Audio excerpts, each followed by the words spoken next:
আসসালামু আলাইকুম গাইস, আমি আবার আজকে নিয়ে চলে আসলাম আপনাদের কাছে নতুন রেসিপি, পাউরুটি রেসিপি। আমি গরম দুধ নিয়েছি, মানে হালকা উষুম আছে দুধটা। এটাতে আমি দিয়ে দিব ইস্ট পাউডার। দোকানে পাওয়া যায় ইস্ট পাউডার, ড্রাই ইস্ট। এটা আমি 1.5 চামচ দিয়ে দিব দুধের মধ্যে। আমি এই দুধে 1.5 চামচ ইস্ট পাউডার দিয়ে দিব। দুধ না থাকলে জলেও তুমি ইস্ট পাউডারটা ঘুলতে পারবা, কিন্তু জলটা হালকা উষুম থাকবে। 1.5 চামচ দিলাম আমি ইস্ট পাউডার, আমি ঘুলে দিব। এবার জলটা কিন্তু হালকা উষুম থাকবে, গরম। আমি নিয়ে নিয়েছি দুধ, আমি জল নিইনি, আমি নিয়েছি দুধ। পারলে দুধও নিতে পারো। এবার আমি নিয়ে নিব চিনি। এরকমের মিষ্টি খাবা ওই রকম চিনি নিবা। আমি নিয়ে নিয়েছি 1 গ্লাসের অর্ধেক থেকেও কম চিনি। এবার বয়েল করে দিই। চিনি পাউডার থাকলে তুমি চিনি পাউডারও নিতে পারো। আমি নিয়েছি চিনি। এবার নিয়ে নিব 1 বাটি আমি বাড়ির আটা নিয়েছি। তোমরা পারলে ময়দা নিতে পারো। আমি বাড়ির আটা দিয়ে পাউরুটি রান্না করব। 1 বাটি আমি আটা নিয়েছি। পরিমাণ মতন নিয়ে নিলাম লবণ। এটা আমি মিক্স করে নেব। ভালো টেস্টের জন্য আমি আমুলিয়া দুধও 1 প্যাকেট দিয়ে দিব। তোমরা পারলে তোমরা বাড়ির দুধও দিতে পারো, আর দুধ না থাকলে জলও দিয়ে করতে পারো। এবার আমি ভালো করে গুলে নেব। এবার আমি রুটির মতন একটু একটু এই দুধ নিয়ে আমি আটাটা মেখে নিব। আটা কিন্তু ভালো করে মাখতে হবে, একদম নরম সফট। তারপরে পাউরুটিটা সেই সফট হবে। আমি একটু একটু এই উষুম দুধ দিয়ে আমি আটাটা মেখে নিব। দেখো কত সুন্দর করে আটাটা মাখা হয়ে গেল। এবার আমি ভ্যানিলা এসেন্স দিয়ে দিব ভালো গন্ধের জন্য। পাউরুটিটা সেই টেস্টি হবে। আমি দিয়ে দিলাম একটু ভ্যানিলা এসেন্স। এটা দিয়ে ভালো করে মেখে নেব। আমার পাউরুটিটা সেই হবে। আমি যখন আটা মাখছি দেখছি একদম ভালো গন্ধ বের হচ্ছে, আর একদম আটাটা একদম সফট হয়েছে। আর বাড়ির আটা দিয়ে পাউরুটি সেই টেস্ট লাগে। তোমরা পারলে ময়দা দিয়ে করতে পারো, আর জল দিয়েও করতে পারো দুধ না থাকলে। এবার আমি লাস্টে একটু আমি দিয়ে দিব রিফাইন্ড অয়েল। মেখে ভালো করে রেখে দিব 10 মিনিটের জন্য, আরও সফট হওয়ার জন্য। কত সফট হয়েছে, দেখো কত সফট আটা হয়েছে। আর তেল দিয়ে একটু মেখে নিলাম, আরও সুন্দর হয়ে গেছে। এবার আমি 10 মিনিটের জন্য এই আটাটাকে আরও সফট হওয়ার জন্য আমি রেখে দিব। সেই টেস্টি হবে এই পাউরুটিটা। এবার আমি এটাকে ঢেকে 10 মিনিটের জন্য সফট হওয়ার জন্য রেখে দিচ্ছি।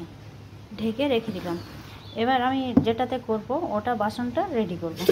আমি করব এই বড় হাঁড়িতে, সিলভারের হাঁড়িতে, কারণ আমার বাড়িতে মাইক্রো ওভেন নেই। মাইক্রো ওভেনে করব না, আমি করব হাঁড়িতে। হাঁড়িতে স্ট্যান্ড রেখে দিব। এই সিলভারের হাঁড়ি নিয়েছি, ওটাতে রেখে দিব আগে হোয়াইট পেপার রেখে দিব। তারপরে রাখবো স্ট্যান্ড। এবার যে বাসনে আমি করব পাউটা, ওটা আমি তেল দিয়ে মেখে নিব। আমি এই স্টিলের বাটি নিয়েছি, এটাতে তেল লাগিয়ে নিব। আমি রিফাইন্ড অয়েল লাগিয়ে নিব এটাতে। বাটিটা কিন্তু শুকনো থাকবে, জল জল থাকবে না, একদম ভালো করে শুকা আছে। এটাতে আমি তেল লাগিয়ে নিব। এবার আটাটা দেখে নিব কত সফট হয়েছে। দেখো ফুলে কত সফট হয়ে গেছে। এবার এটাতে আমি হালকা তেল লাগিয়ে যেটা পাত্রতে করব ওইটা পাত্রতে রেখে দেব। হালকা তেল লাগিয়ে নিব। হাতে হালকা তেল লাগিয়ে যেই শেপে পাউরুটিটা করবা ওই শেপটা বানিয়ে নিবা।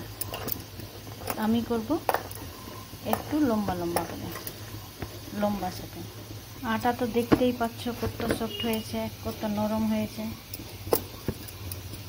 যে শেপে বানাবা ওই শেপটা করে যে বাসনে বানাবা ওই বাসনে লাগিয়ে দিতে হবে। আমি এই স্টিলের বাসনে নিয়েছিলাম, তেল ভালো করে লাগিয়ে নিয়েছি। এবার লম্বা শেপে আমি করে দিয়েছি। এবার পাউরুটির জন্য আমি সব কিছু রেডি করে দিয়েছি। এবার গ্যাসের ওভেনে রেখে দিব হাঁড়িকে।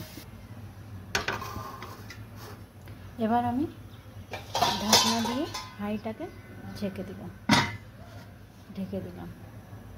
গ্যাসটা মিডিয়াম ফ্লেমে রাখবা। কত সুন্দর করে হয়ে গেছে। আমি এবার চেক করে নিব ভিতরে হয়েছে কি না। ভিতরে হয়ে গেছে, একটু আটার লাগে না। দেখো কালারটা কত সুন্দর হয়েছে। ওই জন্য আমি হোয়াইট পেপারটা নিচে দিলাম। হোয়াইট পেপারটা এই জন্য দিলাম যে হোয়াইট পেপারটা পুড়ে গ্যাসটা যে ভিতরে থাকে আর এটা কালারটা সুন্দর হয়ে যায়।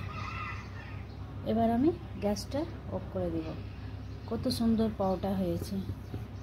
এবার ঠান্ডা হলে আমি বের করে নেব। ওয়াও, ব্রেডটা কত সুন্দর এসেছে। এবার ঠান্ডা হয়ে গেছে, এবার আমি দেখে নেব কত সফট হয়েছে। ময়দা দিয়ে করলে আরও সফট হবে, এটা আমি বাড়ির আটা দিয়ে করেছি। এবার আমি দেখে নিব, যেভাবে রেখেছিলাম ওইভাবে আমি পিস করে নিব। কত সফট হয়েছে দেখে নাও।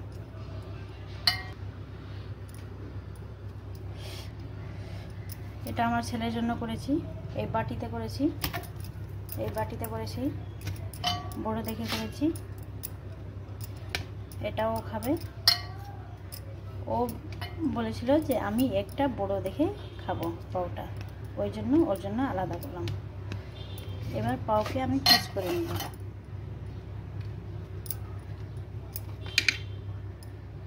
কত পাউরুটি ফ্ল্যাপি হয়েছে। এই রেসিপিটা ফলো করবা, খেতে খুবই টেস্টি লাগবে। ময়দা দিয়ে করলে আরও বেশি ভালো হবে। আমি বাড়ির আটা দিয়ে করলাম, তবুও ভালো হয়েছে। চা দিয়ে খাওয়া এই পাউরুটিটা খুবই টেস্টি লাগবে। বাড়ির হাতে তৈরি করা পাউরুটিটা খুব ভালো লাগবে। এটা সব থেকে বড় করেছি আমার ছেলের জন্য, ও নিজে একা খেয়ে নেবে কফি দিয়ে। ব্রেকফাস্ট রেডি রেখেছি আমার ছেলের জন্য। ও এখন ঘুমিয়ে আছে, বলেছিল ঘুম থেকে উঠেই নিজের পাও দেখবে। পাউরুটিটা বানিয়ে দিলাম। ওকে গাইস, আমার আজকের রেসিপিটা কমপ্লিট হলো, পাউরুটি রেসিপি। ওকে, থ্যাংক ইউ, খুদা হাফিজ।